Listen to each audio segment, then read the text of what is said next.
కానీ మాకు డైరెక్ట్గా అంటే ఎవరి అవసరం లేకుండా నేరుగా దాదాపు 15 నుంచి 16 నేరుగా గెలుస్తున్నాం. పరోక్షంగా ఎందుకంటే అక్కడ మేము సింగిల్ లార్జెస్ట్ పార్టీగా ఉన్నాం. అక్కడ కూడా ఇంకో దాదాపు 10-15 చోట్ల అవకాశాలు ఉన్నట్టుగా నాకు సమాచారం ఉంది. చూద్దాం మరి ఇప్పుడు అల్టిమేట్గా 16 తారీఖు నాడు అన్ని విషయాలు తెలుస్తాయి. అయితే ఇక్కడ ఒక్క విషయం మాత్రం చెప్పాలి. నిన్ననే మా శ్రీనివాస్ యాదవ్ గారు నిన్ననే చెప్పారు, 2020లో ఆనాడు మున్సిపల్ ఎన్నికలు జరిగితే మొత్తం 130 మేయర్లకు చైర్పర్సన్లకు ఆ రోజు మున్సిపల్ ఎన్నికలు జరిగినాయి. టీఆర్ఎస్ పార్టీ ఆ రోజు డైరెక్ట్గా 122 టీఆర్ఎస్ గెలిస్తే మున్సిపాలిటీలు అదేవిధంగా కార్పొరేషన్లు, కాంగ్రెస్ 4 గెలిచింది, బీజేపీ 2 గెలిచింది, ఎంఐఎం 2 గెలిచింది. ఇది ఆ రోజు లెక్క 2020. మరి ఈరోజు ఇప్పుడే నేను మేము ముందు పెడుతున్న లెక్క చూస్తే ప్రత్యక్షంగా డైరెక్ట్గా మేము ఇప్పుడు 15 పైన గెలవబోతూ ఉన్నాము. దాంతోపాటు పరోక్షంగా అంటే మేము సింగిల్ లార్జెస్ట్ పార్టీగా ఉన్న కాడ మరి దాదాపు మరో 10-15 చోట్ల మాకు చాయిస్ ఉంది, అవకాశం ఉంది. ఓవరాల్గా చూసుకుంటే 117లో డెఫినెట్గా మంచి ఫలితాలు వచ్చినట్టుగానే మేము భావిస్తూ ఉన్నాం. అయితే సరే ఇక డబ్బు, మద్యము, అధికార యంత్రాంగ దుర్వినియోగము ఇవన్నీ కూడా తారాస్థాయికి చేరినాయి. చూస్తూ ఉన్నారు, మీరు కూడా చూస్తున్నారు. ఇప్పుడు మీరు కూడా టీవీలలో మీరు కూడా స్క్రోలింగ్లు ఇచ్చారు, మీరు కూడా వీడియోలు ఇచ్చారు. చాలా చోట్ల మరి పెద్ద ఎత్తున విస్తృతంగా అధికార దుర్వినియోగం కూడా జరిగింది. అయినప్పటికీ ఓటర్లు మాత్రం భయపడకుండా బయటకు వచ్చి ఓటేసినందుకు వారికి కూడా మేము ధన్యవాదాలు చెప్తా ఉన్నాం. సరే, అక్రమాల ద్వారా ఇక మొదలుపెట్టినారు ఆల్రెడీ. బేరాలు, బేరసారాలు, ఎత్తుకుపోవడాలు, పోలీసులను పంపించి బెదిరించడాలు ఇవన్నీ మొదలైనవి ఆల్రెడీ రాష్ట్ర వ్యాప్తంగా. ఎట్లా గెలిచిన దాన్ని మా దగ్గర గెలిచిన దాన్ని కూడా లాక్కునే ప్రయత్నం కూడా చేస్తూ ఉన్నారు. అయినా కూడా పర్వాలేదు, కొట్లాడతాం. అయితే మాకు సంతోషకరమైన విషయం ఏమంటే సింగరేణిలో జరుగుతున్న బొగ్గు కుంభకోణం ఏదైతే ముఖ్యమంత్రి గారి బావమరిది కీలక పాత్రధారిగా, ముఖ్యమంత్రి బావమరిదే కింగ్ పిన్గా సింగరేణిలో ఏదైతే 6,000 కోట్ల కుంభకోణాలు చేసినారని మేము బయట పెట్టినామో, దాని తర్వాత మాతో పాటు CPI communist party of India కలిసి వచ్చి మాకు చెన్నూరు నియోజకవర్గంలో క్యాతన్పల్లి మున్సిపాలిటీలో మాతో పాటు కలిసి ప్రచారంలో పాల్గొనడమే కాకుండా సీతారాములు గారు ఈరోజు ఆ మున్సిపాలిటీ కూడా మేము గెలుచుకున్నాం. అంటే సింగరేణి ప్రాంతంలో సింగరేణిలో జరుగుతున్న దోపిడీ ఏదైతే ఉన్నదో, ఈ దోపిడీలో ముఖ్యంగా కాంగ్రెస్, బీజేపీ కలిసి పనిచేస్తూ ఉన్నాయి కాబట్టి వారిని నిరోధించడానికి సిపిఐ కలిసి వస్తే వారిని కూడా కలుపుకున్నాం. ఇక్కడికి వచ్చే ముందు మిత్రులు కొత్తగూడెం శాసనసభ్యులు రాష్ట్ర సిపిఐ సెక్రటరీ సాంబశివరావు గారితో కూడా నేను మాట్లాడాను. కొత్తగూడెంలో కూడా ఇది హంగ్ వచ్చింది. అక్కడ కూడా సిపిఐకి 25 ఏదో వచ్చినట్టున్నాయి, మాకు 9-10 వచ్చినట్టున్నాయి. కాబట్టి నేను వారికైతే ఓపెన్ ఆఫర్ ఇచ్చినాను. సింగరేణిలో జరుగుతున్న కుంభకోణాలు, సింగరేణిలో జరుగుతున్న దుర్మార్గాలు, అరాచకాలకు అడ్డుకట్ట వేయాలి అంటే డెఫినెట్గా మేము మీతో కలిసి వస్తాము. కాంగ్రెస్, బీజేపీని అడ్డుకోవాల్సిన అవసరం ఉంది. ఎందుకంటే ఈ 2 చోట్ల కూడా అక్కడ 51% వాటా సింగరేణిలో రాష్ట్ర ప్రభుత్వానికి ఉంది, కాంగ్రెస్ ప్రభుత్వం ఇక్కడ ఉన్నది. 49% వాటా కేంద్ర ప్రభుత్వానికి ఉంది, బీజేపీకి అందులో భాగస్వామ్యం ఉంది. ఇన్ని అక్రమాలు జరుగుతున్నాయని చెప్పి మేము గొంతెత్తి ధర్నాలు చేసి క్షేత్రంలో ఘోషించి ప్రెస్ మీట్లు పెట్టి గవర్నర్ని కలిసి ఇంత హంగామా చేస్తే మరి ఇంతవరకు అటు కాంగ్రెస్ చప్పుడు చేయదు, ఇటు బీజేపీ చప్పుడు చేయదు. అందుకే మిత్రులు సిపిఐ రాష్ట్ర సెక్రటరీ మరి సాంబశివరావు గారికి నేను ఫోన్ చేసి చెప్పాను, మీరు కనుక తీసుకోవాలనుకుంటే కొత్తగూడెం కార్పొరేషన్ మీరు తీసుకోండి, మేము మద్దతు ఇస్తాం ఓపెన్గా అని చెప్పి కూడా వారికి చెప్పడం జరిగింది. ప్యూర్లీ ఒకటే ఉద్దేశం, సింగరేణిలో జరుగుతున్న దోపిడీని, సింగరేణి కేంద్రంగా ఉన్న కొత్తగూడెంలో తప్పకుండా అక్కడ మరి కాంగ్రెస్, బీజేపీని ఎండగట్టాలన్న ఉద్దేశంతోనే ఈ ఆఫర్ కూడా మేము ఇచ్చాము.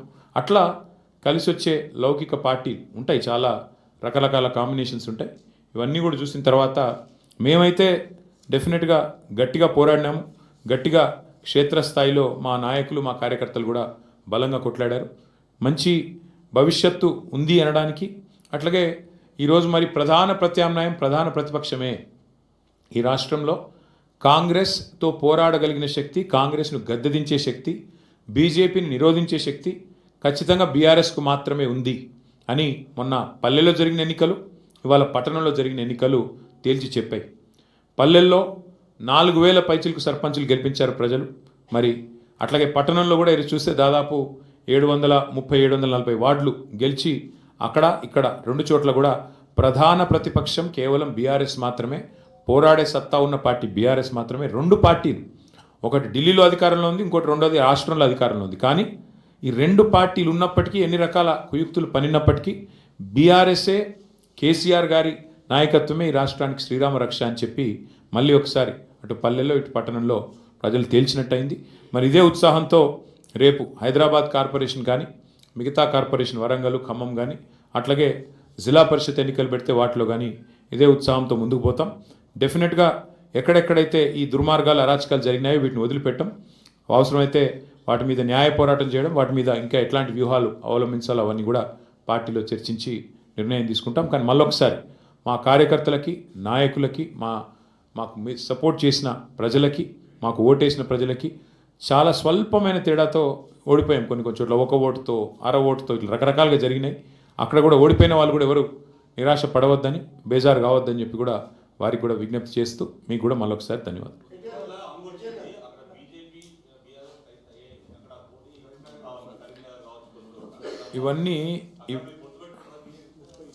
ఇవన్నీ బ్రదర్, ఇవన్నీ ఒక దగ్గర లేట్ల పరిస్థితి దాదాపు 30 చోట్ల ఉంది. కావాలంటే లిస్ట్ చదవమంటే చదువుతా, నా దగ్గర ఉంది. ఎక్కడెక్కడ హంగు ఉన్నది అనే దానికి ఇగో చదువుతా నేను.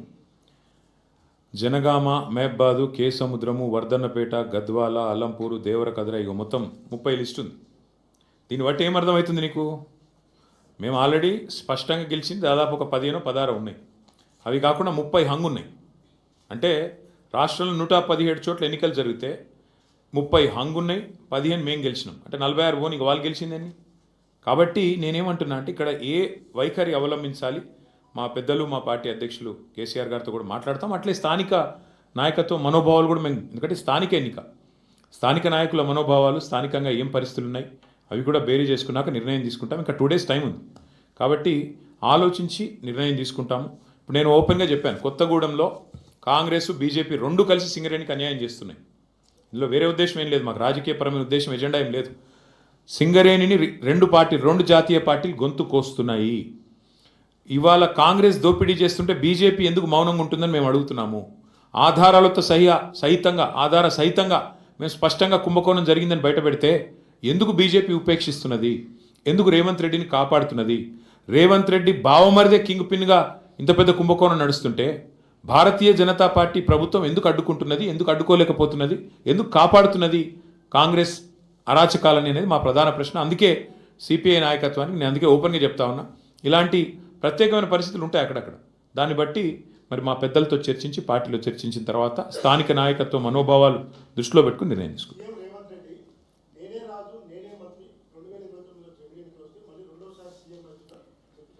సరే అనేది ఇక చాలామంది అట్లా అనుకున్న వాళ్ళు ఇదివరకు చూడలేదా? తుగ్లక్ ఉండే ఒకడు, ఇక చాలామంది ఉన్నారు అసలు వాళ్ళు. అట్లాంటి పిచ్చి తుగ్లక్లు చాలామంది ఉంటారు.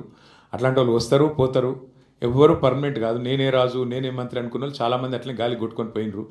ఈ దేశము చాలా గొప్ప దేశం. ప్రజల చైతన్యాన్ని కూడా ఎవరైనా తక్కువ అంచనా ఇస్తే చాలా తెలివి తక్కువది. ఈ దేశంలో ఇందిరాగాంధీ గారు ఓడిపోయినారు, ఎన్టీ రామారావు గారు ఓడిపోయారు, కేసీఆర్ లాంటి తెలంగాణ తెచ్చిన నాయకుడు కూడా మన కామారెడ్డిలో దురదృష్టవశాత్తు ఓటమి పాలయ్యారు. సరే రేవంత్ రెడ్డి గారు అక్కడ 3rd వచ్చారు, అది వేరే విషయం అనుకో. కానీ పాయింట్ ఏంటంటే ఈ దేశంలో అట్లా రేవంత్ రెడ్డి లాగా విర్రవీగిన వాళ్ళు, నేనే రాజు నేనే మంత్రి అన్న వాళ్ళు చాలామంది వచ్చారు, చాలామంది పోయారు. కానీ దేశం అట్లే ఉంది, ప్రజల చైతన్యం అట్లే ఉంది. చైతన్యాన్ని తక్కువ అంచనా వేసిన వాళ్ళు ఎవరైనా కూడా గాలికి పోతారు భవిష్యత్తులో. పార్టీ మారిన ఎమ్మెల్యేల విషయంలో మేము మొదటి నుంచి ఒకటే చెప్తున్నాం. రేవంత్ రెడ్డి గారు మళ్ళీ నాకు తెలిసి ఇవాళ వచ్చి మేము గెలిచినాము, మాకు తిరుగులేదు వెరుగులేదు, నేనే రాజు నేనే మంత్రి అని మళ్ళీ పోజులు కొడతాడు. నేను రేవంత్ రెడ్డిని ఒకటే అడుగుతున్నా, మీరు కూడా అడగండి. ఇలా ప్రెస్ మీట్ పెడతారు కదా, అడగండి. నిజంగా నీ గవర్నమెంట్ మీద నీకు అంత నమ్మకం ఉంటే ఆ 10 మందితో రాజీనామా చెప్పించి ఎలక్షన్కి వా, చూద్దాంపా. ఎందుకంటే ఇవి స్థానిక ఎన్నికలు. ఆ స్థానికంగా మోరీ బాగుందా, ఆడ నీళ్ళు వస్తున్నాయా లేవా, ఆడ అభ్యర్థి ఓడిపోయిందా గెలిచిండా, వీటన్నిటి మీకెళ్ళి నడుస్తుంది. ప్లస్ ప్రభుత్వం ఎన్నిటి మీకెళ్ళి నడుస్తుంది. నీకు తెలుసు, నాకు తెలుసు. ఇప్పుడు బాన్స్వాడ్ ఉంది ఫర్ ఎగ్జాంపుల్ చెప్తున్నాను. నేను పోయి మొన్న ఆడ సవాల్ చేసిన పోచారం గారిని, రండి రాజీనామా చేసి రండి, భయం ఎందుకు? నిజంగానే బాన్స్వాడ మున్సిపాలిటీ గెలిచినా అంటది కదా కాంగ్రెస్, రా మరి గోదాలోకి రా, బాన్స్వాడలో రాజీనామా చేయి. ఒక పోచారం గారే కాదు, 10 మంది ఎమ్మెల్యేలు ఎవరైతే ఇవాళ కాంగ్రెస్ వాళ్ళు వాళ్ళ పార్టీలో చేర్చుకున్నారో, సరే స్పీకర్ గారు చేర్చుకోలేదని చెప్పి ఏదో సాంకేతికంగా చెప్తుండు. కానీ మీకు తెలుసు, మాకు తెలుసు, ప్రజలకు తెలుసు. అక్కడ ఎన్నికలకు రండి, రాజీనామా చేయండి, ఎన్నికలకు రండి, ప్రజలు చెప్తారు. 10 చోట్ల ఉప ఎన్నికలు వస్తే డెఫినెట్గా అదొక ఇండికేటర్ అవుతుంది. ఇక అక్కడక్కడ జరిగిండొచ్చు, అక్కడ లోకల్ కండిషన్స్ ఏందో నాకు తెలియదు, బట్ అక్కడక్కడ జరిగిండొచ్చు.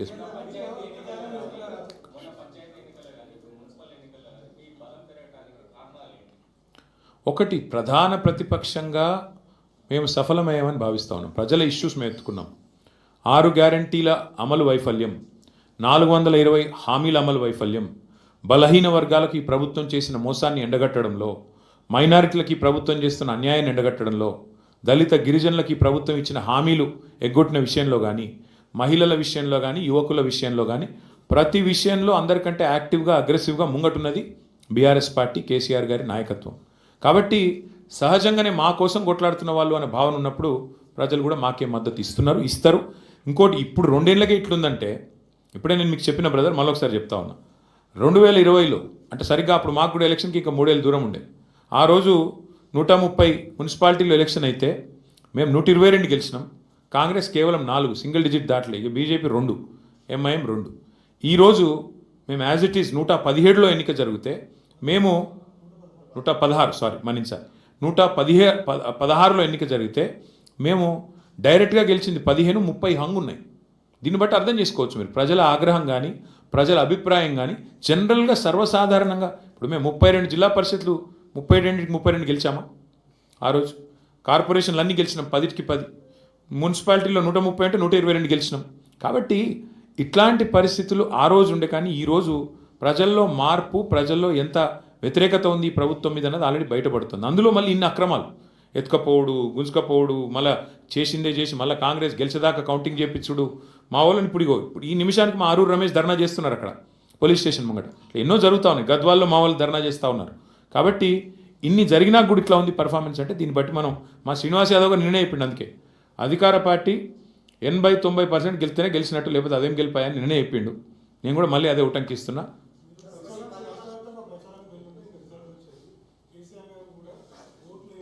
మేము మీకు ముందే చెప్పాను బ్రదర్, మీరు నాతో చిట్ చాట్